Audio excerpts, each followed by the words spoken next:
degaan magaalada maanta miihig baad bahaldagaa mashxaaradii saabka martii qaadka mahantayaal mashruuca naas nuujintay maalintiisu tahay oo maanta heli wayehe waana marinilaa xafladan waxaa loo dhigo heegan baanu nahay sanad waliba marka la gaaro 1 ilaa 7 Agost waxaa dunida oo dhan laga xusaa ama looga dabaaldegaa maalmaha ama toddobaadka naasuujinta adduunka way qaramada midoobay u aasaasay 1 ilaa 7 Agost ayaa si weyn loogu xusay magaalada madaxda gobolka Hiiraan ee Beledweyne munaasabada ay soo qaban qaabisay hay'adda Save the Children isla markaana lagu xusayo toddobaadka naasuujinta adduunka qaramada midoobay u aasaasay ayaa waxaa ka soo qayb galay madaxda ugu sareysa maamulka heer gobol iyo degmo xildhibaano iyo wasiiro ka tirsan maamul goboleedka Hiirshabelle aqoon-yahano waalidiin bahda caafimaadka iyo qaybaha kala duwan ee bulshada magaalada Beledweyne gudoomiyaha maamulka degmada Beledweyne Maxamed Axmed Ibraahim Food Cadde iyo qaar ka mid ah ka qaybgalayaasha munaasabada lagu xusay toddobaadka naasuujinta ayaa madasha si wada jir ah uga soo jeediyay hadallo u badnaa ahmiyadda ay leedahay in carruurta loogu dadaalo naasuujinta ayagoona dhammaan hooyooyinka Soomaaliyeed kula dardaarmay in carruurta ay ku dadaalaan naasuujinta caafimaadka wuxuu ku jiraa cunuga inuu naaska nuugo ayuu aad u qulub badan yahay cunuga hadaas naas nuugin waxaa lagu leeyahay aqligiisa taam noqon maayo si bad noqona laakiin waxaa mataqaanaa in laba sano inuu naaska nuugo cunuga uu qiimo badan waa leeyahay maadaama 2 sano inuu nuugo oo ilaahay u jideeyey cunuga oo naaska aan laga goynin ilaa 2 sano qiimaha ugu badan meeshaas waaye ugu yaraana waa 6 bilood inuu cunuga nuugo hadduu intaas heli waayo wax baasi ah marka waxaan leenahay hooyadii naaskana soo nuujisana waxaan leenahay aad iyo aad ay u mahadsan tahay gabar kasta oo ubadkeeda inay nuujisa macnaha la tilmaamaa dadka laga hadlayo waa haweenka haweenku waa inay nuujiyaan carruurta yaryar waxaan aada ugu digayaa inay siiyaan masaafada geedda liiro illow siinaysa naaska maxaa jira cudur badan ay leedahay haweenka naas nuujintu caafimaad ay u leedahay sida culimmadii hadda wax sharaxaysay ay xadiis iyo aayado noogu sheegeen aad bay mataqaanaa ayaguna ugu caafimaadaya Soomaalidu waxay tiraahaa waxa kala dheeraynta carruurta ayaa laga helaa xitaa cunugaaga hadaa 2 sano naas nuujisid cunuga kale wuxuu dhalanayaa isagoo waqti u dhexeeya ilmihii kuu kala koreen hadaa naaska ka goynta kii kale oo fadhiyaa kii kale kugu dhalan doonaa waxay Soomaalidu tirahaa isku nuug ku dhashe dhaqso kuma koro aniga oo kalsooni buuxda ka qaba haweenka inay haweenku wanaagsan yihiin jiilka socdo oo ama dhalinyarada ama waa laga karaa dadaal hooyo intaan raga oo ama mas-uuliyiinta ama dhalinyarada ah haddaan hooyo saan usoo habaabin ama ayna soo naas nuujin sidaan u maqraxaadeen xafladan loogu talagalay in dadka lagu baraarujiyo lagu baro naas nuujintu qiimaha ay u leedahay bini aadamka marka yani aayadda kaliya oo rabo inaan soo qaato waxa weeyaan aayadda wiilku aqriyay bil munaasaba ardayga yar aayadda aqriyay fi suurati al-baqara oo ilaahay subhanahu wa ta'ala uu leeyahay ba'da a'uudu billahi minash shaytaanir rajiim wal walidaatu yurdi'na awlaadahunna hawlayn kaamilayn liman araada an yutimma radaa'a marka aayaddaas 3 xugun baa ku jirta aniga oo raba inaan soo gaabiyo xukunka koobaad amar ilaahay oo dadka farayo in ilmaha la nuujiyo naaska waxaana la yiraahdaa diinta marka laga hadlayo shayga hadduu ilaahay amro oo ku yimaado siiqatul amr يعني طريق أمر لغو بحنايو هدان لهلين وح أمر كالليحينية سيدي سو جريا إلى قيام ساعة معناها أمركو وحو كان واجب تكا هدي لغو يري واجب واي هدي مركا وح صلاة هدوكن إنسان كذا بإيماني إلى قيام ساعة سيدي تكا لو يري واي سيدا درادين مركا إلهي وحو يري والوالدات يرضعنا فعل كأمرك أو مارت مضارعه وكجرا وحوي يرضعنا هنوجيان هوين كالله الليا يرضعنا وحي كل عيسى قبلها وحدلي أو هوين كاه أولاد دلي ayagana lasoo dhalay annagana na dhalay intaana dhalay inta dambaysana dhali doona haddii ilaah yidhaah sidaa daraaddeed marka ficilkaas wuxuu ku yimid amar wax ka leexiyey ma jiraan ilaa qiyaami saacana sidaasay ahaanaysaa xukunka labaad oo ku jira wuxuu yahay wain araada fisaalan can taraadin minhumaa wa tashaawurin falaa junaaha calayhima haddii ay dhacdo cunugii maadaama ilaahay yidhi 2 sano xawlayni kaamilayni yani oo marka xawlayni yuu yidhi ilaahi subxaana watacaala waxaad dhihi kartaa inay kafiif baa meeshaas ku jira haddaan kaamilayni lagu dhamaystirin kaamilayni marka waxaad fahmaysaa waa ta'kiid xoojin la xoojinaayo arrintaa weeye sidaa daraaddeed marka taas markii laga soo gudbo waxaa la yidhi haddii cunuga ay dhacdo inaaska laga gooyo sabab jirta darteed yacni waxay doonta ha noqoto waa in laga shuureeyaa la yidhi laga hadlo yacni laga tashto maamada iyo aabbuhu ay ka wada hadlaan iska gooye haddii ilaahay ku reeya ka tag wax war jira maahin waxaa kaloo meesha ku jira oo miisaanka uu leeyahay naas nuujinta ilaahay subxaana wa tacaala siduu adkeeya aad ka garanaysaa wain aradtum an tastardicuu awlaadakum haddaad doonaysaan inaad ilmihiina naaska nuujisaan maaragtay wain aradtum an tastardicuu haddaad dalbaysaan naas nuujin waayo canugan hooyadiisa aa xanuunsatay way jiratay sabab kalaa ku dhacday ay dhici karin inuu cunugii naas nuujintii hooyadii dhashay sii wado waa in la nuujiyaa oo cunuga nuujin loo dalbaa la yidhi u raadiya cid kaloo wax nuujisa waxaan filayaa soomaalida ma taqaano dhaqan ahaan in cunugan hooyadii hadday dhimato hadday xanuunsatay hadday isbitaal gashay hadday sabab kale ku dhacday in inta la qaado la yidhaahdo cunugan walaalay nuuji adiga ama gabar yahay cunugaada la nuuji waxaan ku siinayaa ujuuraan ku siinayaa caanahaasu waxa weeyaan laga kiraysta gabadha ilaahay waa u baneeyey qur-aankana waa ku sheegay suuratu dalaaqna waa ku sheego wuxuu yidhi maaragtay wain tacaasartum fasaturdicu lahu uqraa hadday ninkay naagtu kala tagaan cunugii ayadoo nuujinaysa waxay xaq u leedahay gabadhu inay ku tiraan kuu nuuji maayo cunugaada u raadso laakiin maanta xaq noogu mala gabdhaha soomaaliyeed cid kaloo nuujinaysaba ma la helaaye ayagaa qasab ku ah marka inay nuujiyaan qaar ka mid ah habwaanadii ka qayb gala munaasabada lagu xusayo toddobaadka naasnuujinta ayaa madasha ka soo jeediyay suugaan ka turjumaysa ahmiyadda naasnuujinta ay u leedahay carruurta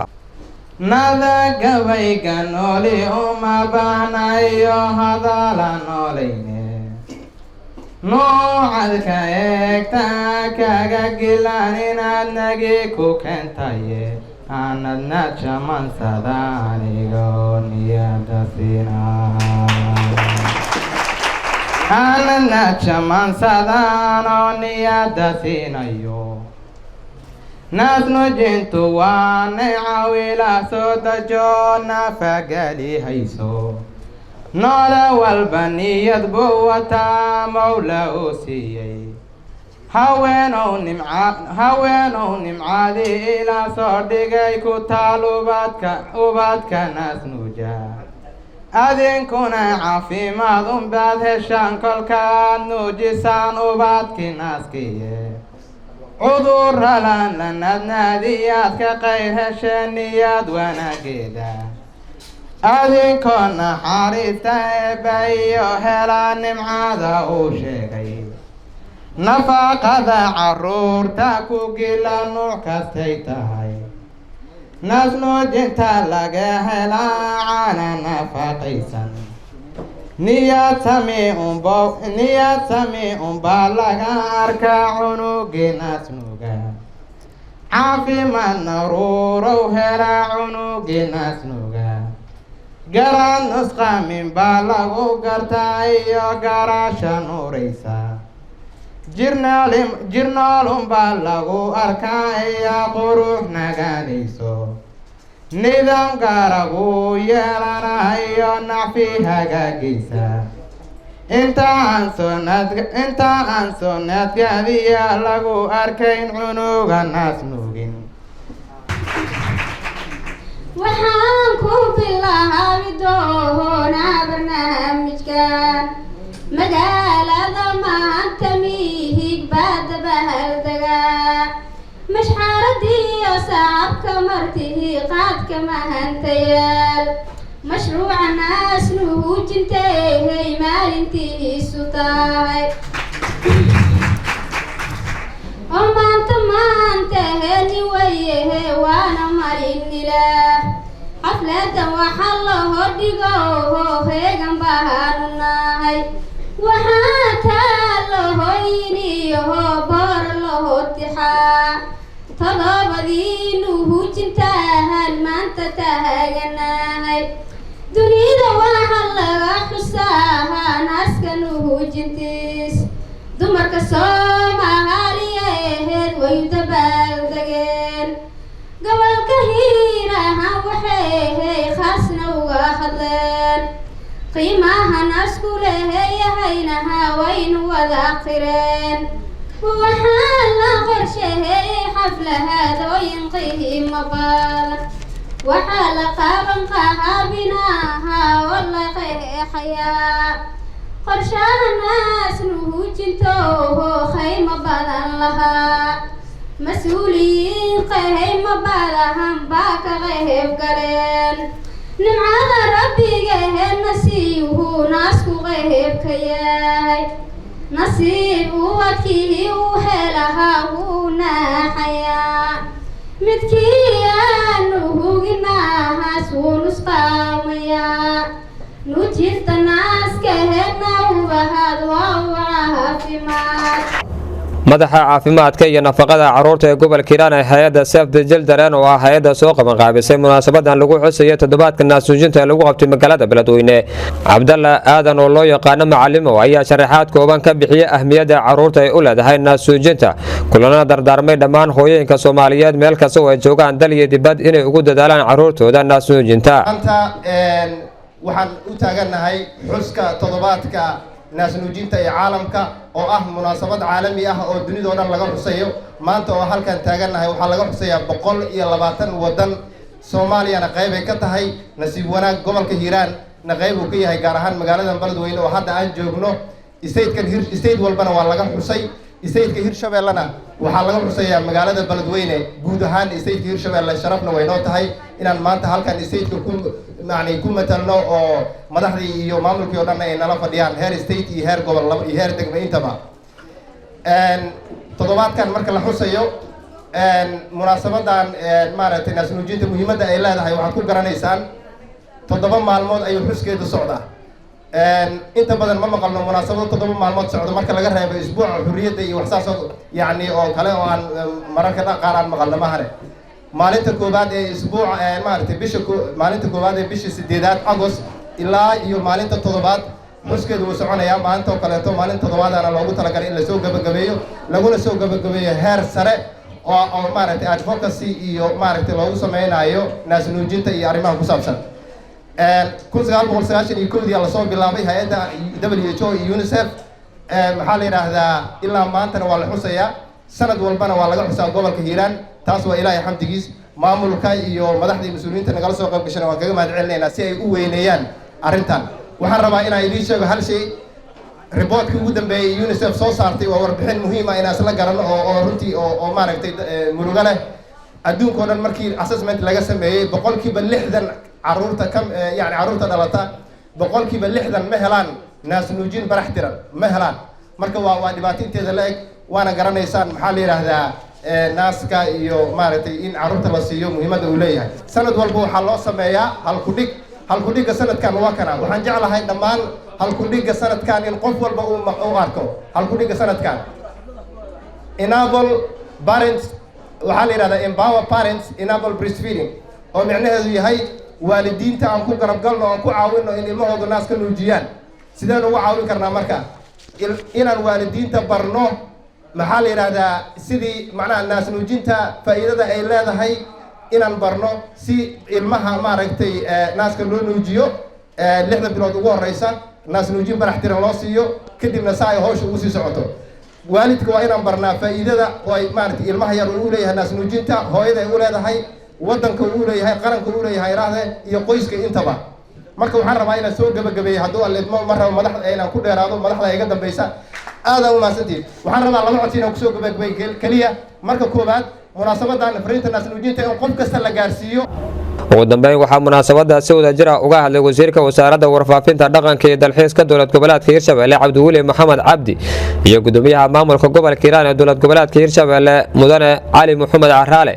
waxaana dhammaan hooyooyinka Soomaaliyeed gaar ahaan kuwa gobolka Hiiraan ay kula dardaarmeen in caruurtooda ugu dadaalaan naas nuujinta inaan 2 sano ay nuujiyaan hooyooyinka awlaadooda ay nuujiyaan quraankeena kariimkaana na faray waxaan aaminsanahay marka arintaas inay tahay arin haboon mar kastaba in la ilaaliyo hooyooyinka inay ilaaliyaan maxaa la jiray ayagoo ka duulahaya ilmahooda caafimaadkiisa iyo inay ka caafimaadkiisa iyo koritaankiisa oo dabcan uu ka qayb qaadanayo naas nuujinta ay ka qayb qaadanayso inay ku dadaalaan hooyooyinka arintaas ayaan ku dhiirigelinayo hooyooyinka Soomaaliyeed gaar ahaan kuwa hadda nala fadhiya gabdhaha nala fadhiya hadda waxaan leeyahay quraanka kariimka tilmaantiisa ama faritaanka lagu faray inuu yahay muhiim naas nuujinta ilmaha inay u tahay ciyaar ma ahan aan qaadana amarka Ilaahay hadii Ilaahay yiraahdo dabcan waxaan u hambaleynayaa maxaa la jiray hay'adihii soo qaban qaabiyay iyo maamulka gobolka iyo dhammaan intii ka soo qayb qaadatay inuu barnaamijkan qabsoomo isbuuca naas nuujinta caalamka maxaa la jiray aadan ugu hambaleynayaa waqtigoo yar dartiis waxaan isku baraarujinaynaa mar kastaba inay aan qaadno wadada toosan ee saxda aan ku badbaadayno waxaan leeyahay hooyooyinkii Soomaaliyeed dhammaan ubadkooda naas nuujinta fiican u soo sameeyay khayr Allah siiyo muhiimadda iyo ahmiyadda ay leedahay maxaan ku raahdaa in carruurta la nuujiyo waxa kale oo iyana runtii aad aan ugu farxay gabdhihii iyagana baraamburka tiriyay oo iyagana runtii aad iyo aad maxaan ku raahdaa baraambur macno badan ximbaarsanaa oo aad moodo gabdhaha da'dooda inuu ka weyn yahay iyaguna halkan ay ku sharaxeen muhiimadda ay naas nuujinta leedahay oo aad moodo biology aan baranay inay ka leeyeen marka loo fiiriyo muhiimadda iyo caafimaadka iyo nutritionka ku jira naaska in canuga la nuujiyo waxaan ku raahdaa caafimaadku uu leeyahay runtii waxba aan reebin gabadhii ina Cali Cusmaan oo halkan taagnay runtii aad u mahadsantihiin marka intaas arintaas ugu gudbo waxay la tahay